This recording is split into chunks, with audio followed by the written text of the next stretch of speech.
میرا شوہر نہ مرد ہے اور مجھے خلا چاہیے۔ وہ تنسیخ نکاح کا عام سا کیس تھا۔ اچھی پڑھی لکھی فیملی تھی، 2 پیارے سے بچے تھے، کیوٹ اور معصوم سے، لیکن خاتون بضد تھی کہ اس کو ہر حال میں خلا چاہیے، جبکہ میرا موکل شوہر شدید صدمے کی کیفیت میں تھا۔ جج صاحب اچھے آدمی تھے، انہوں نے کہا کہ آپ میاں بیوی کو چیمبر میں لے جا کر مصالحت کی کوشش کر لیں، شاید بات بن جائے۔ شوہر کا وکیل ہونے کے ناطے اندھا کیا چاہے 2 آنکھیں کی مصداق میں نے فوری حامی بھر لی، جبکہ بیوی کے وکیل نے اس پر اچھا خاصا ہنگامہ بھی کیا، لیکن خاتون بات چیت کے لیے راضی ہو گئی۔ چیمبر میں دونوں میاں بیوی میرے سامنے بیٹھے تھے۔ ہاں خاتون، آپ کو اپنے شوہر سے کیا مسئلہ ہے؟ وکیل صاحب، یہ شخص مردانہ طور پر کمزور ہے۔ میں اس کی بے باکی پر حیران رہ گیا۔ میرے منہ سے ایک موٹی سی اور گندی سی گالی نکلتے نکلتے رہ گئی، البتہ منہ میں تو دے ہی ڈالی۔ ویسے تو کچہری میں زیادہ تر بے باک خواتین سے ہی واسطہ پڑتا ہے، لیکن اس خاتون کی کچھ بات الگ ہی تھی۔ اس کے شوہر نے ایک شکایت بری نظر اس پر ڈالی اور میری طرف امداد طلب نظروں سے گھورنے لگا۔ میں تھوڑا سا جھلا گیا کہ کیسی عورت ہے، ذرا بھی شرم و حیا نہیں ہے۔ بہرحال میں نے بھی شرم و حیا کا تقاضا ایک طرف رکھا اور تیز تیز سوال کرنا شروع کر دیے۔ جب اس سے پوچھا کہ کیا اس کا اپنے مرد سے گزارا نہیں ہوتا، تو کہتی ہے کہ ماشاءاللہ ہمارے 2 بچے ہیں، یہ جسمانی طور پر تو بالکل ٹھیک ہے۔ تو بی بی پھر مردانہ طور پر کمزور کیسے ہوئے؟ میں نے استفسار کیا۔ وکیل صاحب، میرے بابا دیہات میں رہتے ہیں، زمینداری کرتے ہیں، ہم 2 بہنیں ہیں، اور میرے والد ہمیں کبھی بھی دھی رانی سے کم بلایا ہی نہیں کرتے، جبکہ میرے شوہر مجھے کتی کہہ کر بلاتے ہیں۔ یہ کون سی مردانہ صفت ہے وکیل صاحب؟ مجھ سے کوئی چھوٹی موٹی غلطی ہو جائے تو یہ میرے پورے میکے کو ننگی ننگی گالیاں دیتے ہیں۔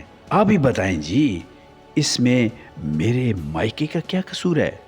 یہ مردانہ صفت تو نہیں کہ دوسروں کے گھر والوں کو گالی دی جائے؟ وکیل صاحب، میرے بابا مجھے شہزادی کہتے ہیں اور یہ غصے میں مجھے کنجری کہتا ہے۔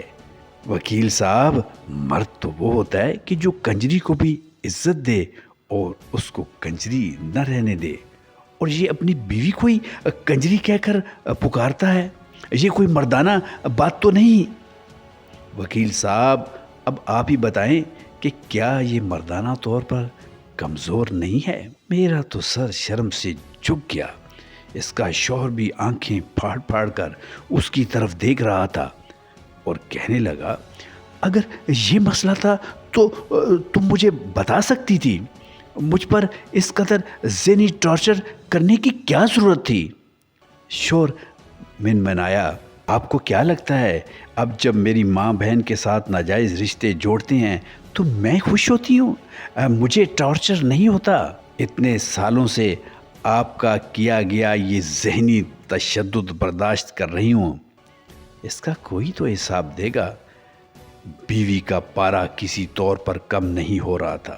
خیر، جیسے تیسے منت سماجت کر کے سمجھا بجھا کر ان کی صلح کروائی۔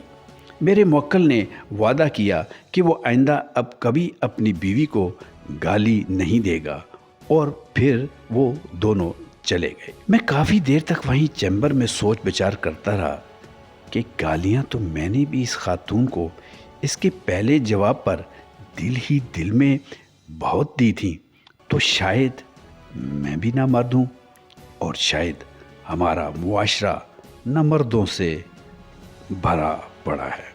ناظرین، ایک چھوٹی سی تحریر تھی جو میں نے کہیں سے پڑھی۔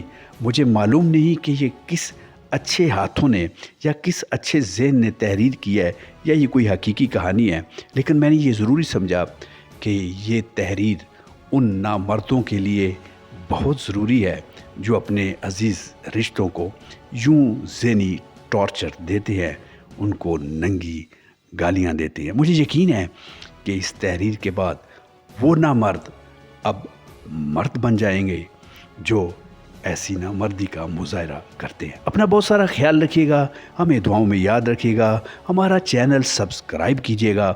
پاکستان زندہ باد۔